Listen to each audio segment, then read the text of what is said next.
time for 28mm World War II action. Will you recreate history or reshape it your way? On the Bolt Action Hub at beastsofwar.com.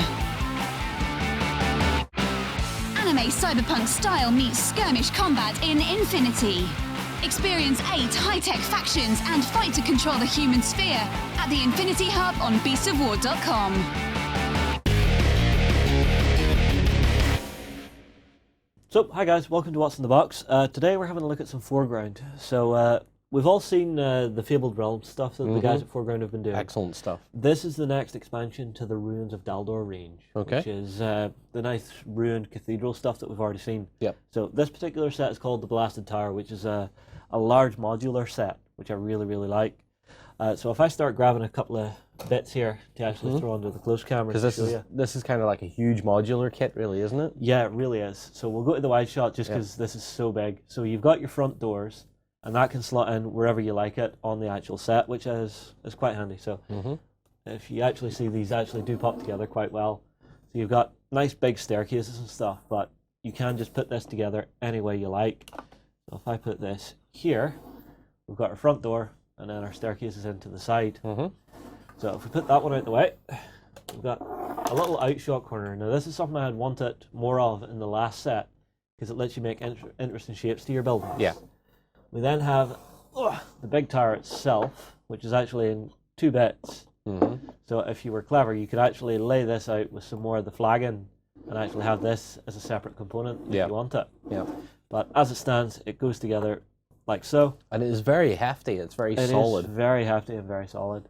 But if you're playing something like Frostgrave, this would be perfect. And the thing I like this time, they've actually thrown in some wooden planks so you can actually bridge those gaps and actually have more of a play space.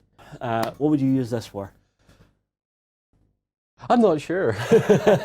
I've caught him off guard. He has. Frostgrave, this would be perfect for because definitely. You put some snow effects down on this, you're in the frozen city, wonderful.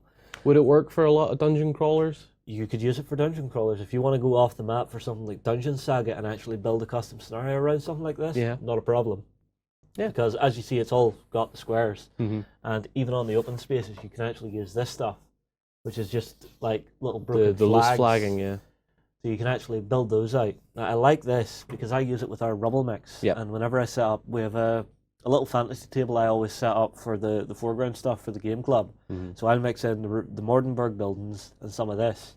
But for in between the flags, what I'll do is we have sort of a fish tank gravel.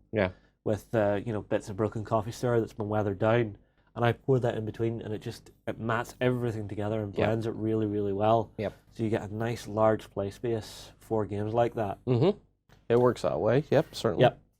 So do you want to have a play about with it and see what you can put together, and not break everything? Not break everything. You're putting me on the spot here because let's throw it together. See what you get. Just throw it together. You make it sound so easy, don't you? It is. It's what's fun about these kits is you can just have a play about with them. Oh, that's what I'm trying. Do you know anything else about the range or anything like that? You know what the guys at 4Ground are like? They're mad. Absolutely, they are the lunatic geniuses. Yes, they of are. Our hobby. You know? And maybe I'm gonna put that there as well. So what did you build, John? I built a wall. You built a long segment of a fortress. Yes, I have. So that is exactly what I've built. And like, even if you have this, you know what I would love to do with this? What? I would like to get enough of this to do a scrolling side-scroller game. So you play across it, and as you explore more, you put more bits on the end, take the old bits off, and just slide it along your table. Now that would be fun as hell. That would be. Okay. Let's see if we can even get this under close camera. It's falling apart. No! John, your construction skills. No, mate. No, I'm not. No, but do you even brick, bro? Dude, do you even know how to bricky? No, I clearly don't. I failed. No, I like this. I can't wait to see what else to come out with. Cause like I said, I want to build a side scroller with this.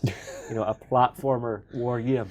That could be an interesting one. You should maybe ask the guys out there for some. How would you do it? All right, guys. Post below if you were building a side scroller war game. You know, old 2D platformer style. How would you do it? Post below. What figures would you use? Well, I would probably use the Northgard ones we had a look at recently. Because I think, you know, Norse barbarians go sort of Skyrim on it. Yeah, that that could work pretty well, yeah.